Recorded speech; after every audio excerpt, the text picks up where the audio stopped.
rahmatullahi ta'ala wa barakatuh. Donc on va continuer, Inch'Allah, de commenter la vidéo où on nous a menti sur ce qui se passe dans la tombe de Ismaïl Mounir. Dans la partie 2, on s'était concentré sur les versets du Coran. Maintenant, on va voir les hadiths. Parce que d'après eux, il y a un problème aussi du côté des hadiths.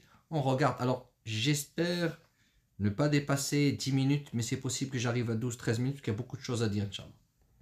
Quand on reste sur le Coran, il est clair qu'il est difficile d'attester du châtiment de la tombe. Mais certains vont nous dire qu'il y a... Vous voyez, quand il dit il est clair, ça c'est son avis à lui.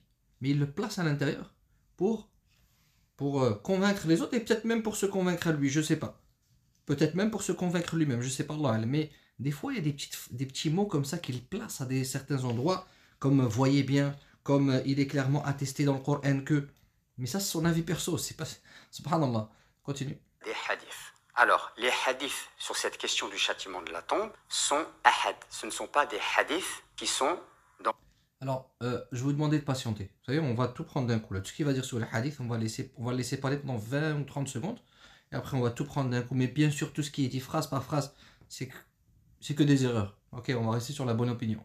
Le tawatur, c'est-à-dire que ce ne sont pas des hadiths qui sont notoires. C'est-à-dire qu'on n'a pas énormément de hadiths qui viennent attester d'une information qui relève de l'invisible. Et je vous rappelle que dans le domaine de la croyance, pour beaucoup de savants musulmans, on ne peut pas se baser sur un hadith authentique s'il est ahad. Pourquoi? Parce que si l'information est rapportée que par peu de personnes, eh bien il suscite un doute.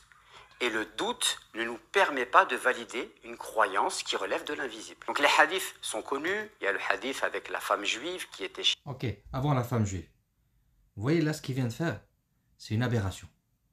Parce que pour dire que les hadiths sont peu nombreux, tu ne peux pas dire ça.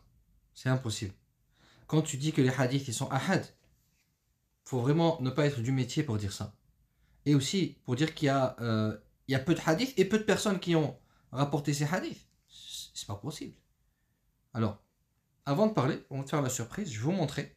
On va aller lire un livre. Okay, parce que ici, on est dans un sujet sérieux, c'est de la religion. Okay, donc hop, on va sortir d'ici. Donc voyez-vous ce livre?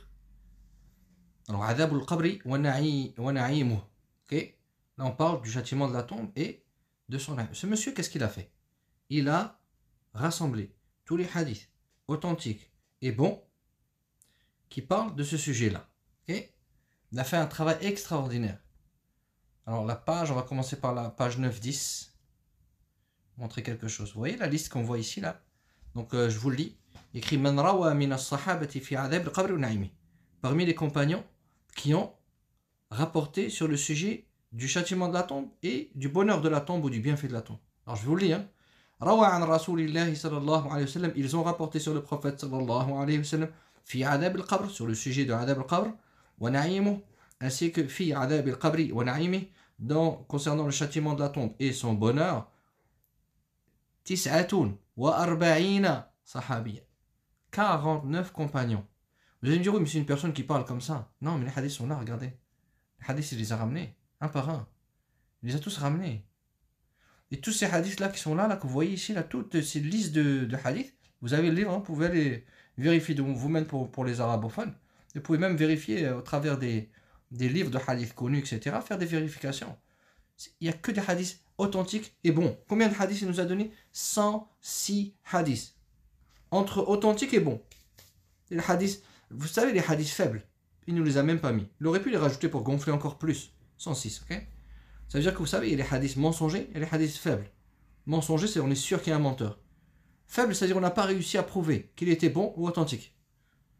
Ici, il nous est rassemblé tous les hadiths authentiques et bons sur ce sujet-là. Combien de hadiths? 106 hadiths. Combien de compagnons différents qu'ils ont rapporté sur ce sujet-là? 49 compagnons. Donc quand tu prends ces deux informations, ça veut dire que là lui il nous dit qu'il n'y a que des hadiths singuliers. Oh, mais tu peux pas dire ça. Pourquoi? Parce que le sujet de Adab al-Qabr, il est mutawatir. Il n'est pas singulier, il est notoire. Quand tu as 49 compagnons qui rapportent, qui parlent de Adab al-Qabr, tous ils attestent qu'il y a quelque chose qui s'appelle Adab al-Qabr. alors là, ça devient notoire. C'est pour ça que tous les savants musulmans, sunnites, parce que nous on est sunnites, moi je te parle d'un point de vue sunnite, et je suis le plus petit d'entre eux. Et voilà ce que disent les sunnites, que c'est une question qui est notoire, indiscutable. Pourquoi 49 compagnons, sans ces hadiths à Ibadallah. Très bien. Alors après, il parle de le hadith, il est ahad. Je vais vous lire ici un passage. Qu'est-ce qu'un hadith mutawatir? Le hadith mutawatir, c'est le hadith notoire. Il y a deux hadiths mutawatir. Lui, dans sa tête, il n'a que le premier, il n'a pas le deuxième. Le premier hadith notoire, c'est quoi? On a un seul hadith, il est là, ok? Un seul hadith, il est là. Et on a 10 compagnons différents qui rapportent la même scène. Ça, c'est un hadith notoire. Hadith notoire verbal. Ça veut dire que eux, ils ont vu et ils ont dit de leur bouche. Maintenant, il y a aussi le hadith mutawatir, pas verbal, par le sens. C'est-à-dire que on a une scène, il y a plusieurs compagnons qui parlent de cette scène-là, mais les mots ils sont différents. Okay? C'est pas un hadith, c'est pas le même, c'est pas des jumeaux. Okay? Mais plutôt, on trouve ici cette fois-ci, c'est pas des des jumeaux, c'est pas des clones, voilà, c'est pas des clones. Okay? C'est pas des hadiths qui sont les mêmes, sauf qu'ils ont des gens différents. C'est un hadith qui est différent. C'est le sens que tous ces gens-là disent, c'est le même. Pour ça qu'Adab al-Qabr, c'était un sujet, en partant des hadiths, qui est mutawatir. C'est pour ça qu'on va trouver tous les savants. Quand ils vont parler de ce sujet-là, ils vont dire, mais c'est un sujet qui est mutawatir, indiscutable. 40. Combien on a dit de compagnons? 49 compagnons sont ces hadiths. Très bien. Alors on ne peut pas dire qu'il y a peu de personnes, on ne peut pas dire qu'il est singulier, il est notoire, et on ne peut pas dire qu'il y a peu de hadiths. On va revenir sur la vidéo. Yallah, bismillah. On reprend la vidéo. Aïcha, et elle a informé Aïcha du châtiment de la tombe. Elle a été surprise parce que Aïcha n'avait jamais entendu parler de ce châtiment de la tombe. Elle est partie demander au prophète. Le prophète, prière et paix sur lui aurait confirmé cela. Le problème, c'est qu'on a d'autres hadiths, d'autres versions où il a infirmé. Donc il y a des versions où il a confirmé et des versions où il a infirmé. Donc déjà, vous voyez bien que le doute est là, est présent même si on veut se baser sur les hadiths. Autre élément. Vous voyez, voyez bien. Le petit voyez bien comment il est placé. Ça, c'est soit pour convaincre l'auditoire, ou soit c'est pour se convaincre soi-même. Soit c'est pour les deux un peu. Okay? Par contre, vous savez, le hadith là qu'il a choisi, c'est un vrai hadith, il existe. Hein? Ça veut dire qu'il a laissé 105 hadiths, il est parti vers celui-ci, où il y a une complication. Okay? Alors, quand on prend ce hadith, je vous lis dans un instant, j'allais vous lire un passage. Hein? Je ne vous ai pas lu le passage, je vais vous le lire dans un instant. On reviendra dessus.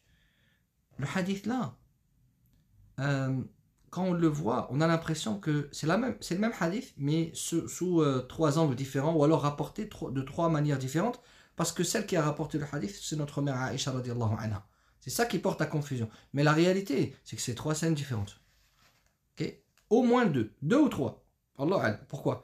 Parce que dans un, on nous dit la servante, dans l'autre, on nous dit la femme, dans l'autre, on nous dit les 2 vieilles femmes. Okay? Et les réponses, il y a 3 réponses différentes. Aïcha radiallahu anha, elle parle avec une dame juive, dans les 3, c'est le même schéma. Okay? Et que la dame juive va lui dire que Dieu te protège du châtiment de la tombe. Et elle va voir le prophète, c'est quoi l'histoire du châtiment de la tombe? Le prophète dit, non, il n'y a pas de châtiment de la tombe, il n'y a que le jour du jugement dernier, premier. Et ensuite, ce qui se passe par la suite, c'est qu'on lui apprend que non, il y a un châtiment de la tombe. Comme, rappelez-vous, Moussa alayhi salam dans Surat al-Kahf, quand son peuple lui demande, est-ce que c'est toi qui as le plus de savoir? Il dit, bien sûr, je suis le prophète, donc c'est normal. Et ensuite, ils se rendent compte que Allah subhanahu wa ta'ala l'informe par le biais d'eux qu'il y a quelqu'un d'autre qui s'appelle Khadir qui connaît aussi. Donc il n'y a pas de problème avec ça. Le deuxième hadith, le prophète sallallahu alayhi wa sallam, il dit quoi? Il répond d'une autre manière. C'est une deuxième scène, comme je vous ai dit, qui dit quoi? Donc le prophète sallallahu alayhi wa sallam, il va répondre cette fois-ci, et il va dire, non, ce n'est pas pour nous, c'est pour les non-musulmans. Mais nous les musulmans, comme si nous sommes protégés de cela. Et la troisième, il va répondre que c'est pour tous les humains, c'est-à-dire les pécheurs, d'entre eux, musulmans compris. Il n'y a pas de problème avec ce hadith-là. Donc nous, les musulmans sunnites, on n'a pas de problème avec ça. Et donc quand tu prends dans les 106 hadiths, tu mets tous les hadiths de côté, tu dis, et parmi les hadiths qui sont utilisés, il y a ce hadith-là, comme pour dire tout est basé sur l'ambiguïté. Alors que c'est pas vrai. Je trouve ça déloyal et malhonnête. On va dire, non, je sais pas, mais ça part trop loin. Là, j'ai l'impression d'être face à, vous savez, dans certaines scènes où vous voyez un avocat qui veut détruire son adversaire et quitte à prendre toutes les preuves possibles, et il va jouer plutôt sur la faiblesse de l'adversaire pour casser et pour gagner, quitte à ce que la vérité même soit avec l'autre. C'est peu important, ce qui est important c'est de gagner, c'est une joute verbale, c'est de la communication pure. Mais subhanallah, là c'est pas de la présidence, maintenant c'est donné, là on parle de la religion. Dans la religion on ne peut pas se comporter comme ça, pas se comporter à essayer de trouver la faille de l'adversaire et la mettre en évidence et omettre 105 hadiths et s'arrêter sur ce hadith là pour essayer de dire, vous voyez, ça passe pas.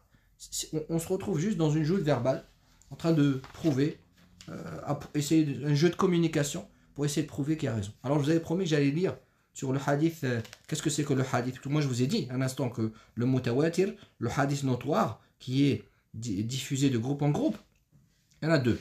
Il y a donc je vous avais dit le verbal et celui qui est par le sens. Ça sort pas de ma tête, hein. Vous ouvrez n'importe quel livre de hadith, vous allez à la définition de le mutawatir et vous tombez sur cela. Donc première catégorie, donc là le livre que j'ai c'est les sciences du hadith, ok, de Monsef Zenati, ok. Donc ici le notoire verbal al-mutawatir al-lafzi, ok, et il explique ce que c'est, ce que je vous expliquais tout à l'heure. Ensuite le mutawatir al-ma'nawi, le notoire par le sens, c'est le hadith dont le sens fait l'objet d'un accord sans qu'il y ait une conformité des termes, à l'instar des hadiths évoquant l'intercession al-shafa'a, qui fait partie aussi de l'ghaibiyat, parmi les choses de l'invisible, la vision de Dieu au paradis, le jaillissement de l'eau entre les doigts du prophète sallallahu alayhi wa sallam. Le notoire par le sens est divisé en deux catégories, ce qui détermine le caractère notoire par le sens, comme le cas des hadiths concernant l'action de lever les mains lors de l'invocation. As-Suyuti dit, une centaine de hadiths ont été rapportés évoquant l'action de lever les mains pour l'imploration de Dieu, les doigts. Il dit également, je les ai rassemblés dans une section. Mais ces hadiths relatent des situations différentes, n'ayant pas atteint pour chacune d'elles le niveau de mutawatir. Le point commun est qu'en considérant l'ensemble des textes, le caractère notoire, tawatur, de la transmission, de l'action, de lever les mains pour les doigts est établi d'une manière implicite. La même chose pour le châtiment de la tombe. 49 compagnons radiallahu anhum, 106 hadiths authentiques ou bons.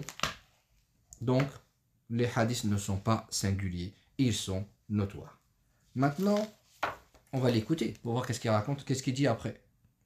Troublant, c'est que dans certains hadiths, il nous est dit que si on veut se préserver du châtiment de la tombe, alors on doit mourir en martyr. Et du coup... Alors, la formulation, elle est fallacieuse. Parce qu'il dit quoi? Il dit, dans certains hadiths, on nous dit que pour être protégé du châtiment de la tombe, il faut être martyr. C'est pas ça. Le hadith, je vais vous le montrer, ok? Je vais vous le montrer, on va le lire ensemble, ok? Le hadith, il dit pas ça.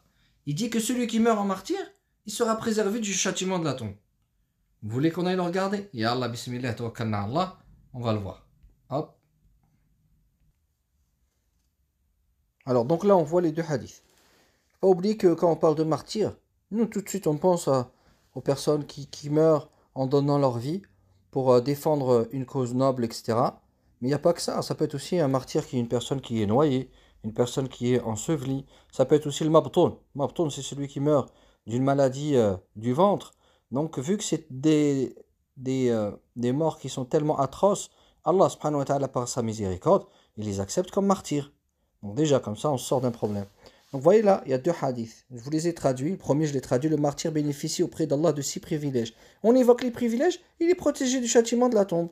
Le deuxième, un homme a dit à Rasulallah, qu'en est-il des croyants? Ils seront éprouvés dans leur tombe, sauf le martyr. Donc ça c'est un hadith.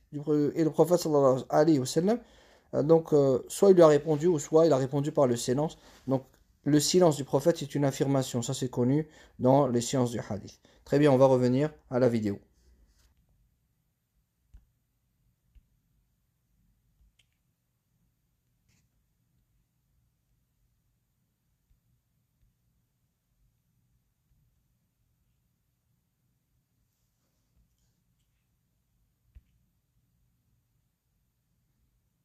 Et là, on revient à la vidéo. On est en train de sacraliser la mort. Or, le Coran ne va pas dans ce sens-là. Dans le Coran, on nous dit qu'on doit faire la guerre pour la paix. Mais si on a la paix, alors on n'a plus le droit de faire la guerre. Le Coran nous dit qu'on n'a pas le droit de s'engager dans une guerre qui serait défavorable, perdue d'avance. Quand on fait la guerre, on recherche... On n'a pas le droit de s'engager dans une guerre dans laquelle on n'est pas sûr de gagner quand c'est perdu d'avance. Dans quelle bataille? Les musulmans, ils étaient plus nombreux que leurs adversaires au temps du prophète sallallahu alayhi wa sallam. Si wa Fath Makkah. Seulement il n'y a que Fath Makkah où il y avait plus de musulmans que les gens de la Mecque. Mais sinon, dans toutes les batailles, les musulmans, ils étaient moins. Donc ils étaient assurés de perdre avec le regard de ce bas monde. Donc c'est une erreur, bien sûr que c'est une chose qui est fausse. Continue. Cherche la victoire et on ne se bat pas juste pour la mort. Donc il n'y a pas l'idée de la sacralité de la mort dans le Coran. Et là, du coup, eh bien, ce hadith-là nous dit le contraire. Est-ce que Dieu a besoin qu'on meure pour lui? Dieu n'a pas besoin que l'on meure pour lui. Par contre, un gouverneur musulman qui, à l'époque du Moyen-Âge, fait des guerres, a besoin qu'on meure pour lui. Donc, très bien. Donc, des certitudes. Donc. Là, on comprend le titre. On nous a menti. Et ceux qui suivent Ismaël Mounir depuis très longtemps le savent. On a vu son changement au début. Moi, j'ai rien contre les sœurs voilées et qui ne sont pas voilées plus tôt. Et petit à petit, ça commence à changer, jusqu'à se retrouver dans la situation dans laquelle il est. Quelle va être la suite? Allah alam. Allah alam. Mais vous avez compris là? Dit Allah subhanahu wa ta'ala n'a pas besoin que tu lui donnes ta vie pour lui. Il n'a pas besoin. Mais Allah azza wa jalla n'a pas besoin de nos adorations aussi. Il n'a pas besoin de nos sadaqat aussi. On fait comment? Donc on ne donne pas de sadaqat parce qu'il n'en a pas besoin. Donc ça ne se tient pas. Et il dit, les gouverneurs, c'est eux qui ont besoin qu'on meure. Réfléchissez à cela. Réfléchissez à cela. Non. Les gouverneurs, c'est eux qui dépendent de la population. Et la population musulmane qu'on appelle Ummah. La communauté de l'islam, ils ont toujours porté en grande estime les vrais savants. Et la Ummah de l'islam, jusqu'à aujourd'hui, ils savent toujours distinguer les vrais imams, les vraies personnes, les vrais croyants, des faux croyants. Et ça a été ainsi depuis tout le temps. Et les prisons ont toujours été pleines d'imams et de savants. Pourquoi? Parce qu'ils préféraient dire la vérité plutôt que de dire ce que voulait le gouverneur. Tout simplement. L'imam Malik a été frappé dans sa main jusqu'à ce qu'il avait une douleur. Ça s'est avéré, c'est sûr. Il y a plein de choses comme ça. Ahmed bin Hanbal et plein d'autres ont eu plein de problèmes parce que justement, les vrais savants, et c'est pour cela que leurs savants, leur nom est resté jusqu'à aujourd'hui dans l'histoire. Pourquoi? Al-Rijal ou bil Mawaqif. Les hommes dépendent de leur prise de position. Donc c'est ainsi que ce que tu dis là, c'est faux. Donc tu peux pas dire ce que tu viens de dire là. On va continuer parce que déjà la vidéo là, elle tarde, on est à peut-être une quinzaine de minutes, 16 minutes. Je vous laisse méditer sur cela. Autre élément troublant, les causes du châtiment de la tombe. Dans un hadith, on nous dit qu'il y a deux raisons pour lesquelles un homme est châtié dans sa tombe. La namima, c'est-à-dire le fait de colporter des paroles d'une personne à une autre dans le but de semer la zizanie. Et on sait que c'est très grave. D'ailleurs, d'un point de vue moral, dans toutes les cultures, c'est quelque chose d'extrêmement néfaste, d'extrêmement mauvais. C'est quelque chose qui est représenté de manière hideuse, le fait d'aller colporter. Ok, pour finir la vidéo plus vite parce que ça va traîner, c'est que là, en gros, qu'est-ce qu'il va dire? Il va dire, dans un hadith, il évoquait deux. Il y en a un, celui qui colporte, c'est pas bien. Il y en a un, il y a des gouttes d'urine dans ses affaires et à cause de ça, il va être châtié. Et il dit, comment ça se fait, Dieu, il va mettre les deux au même niveau? Mais c'est pas possible.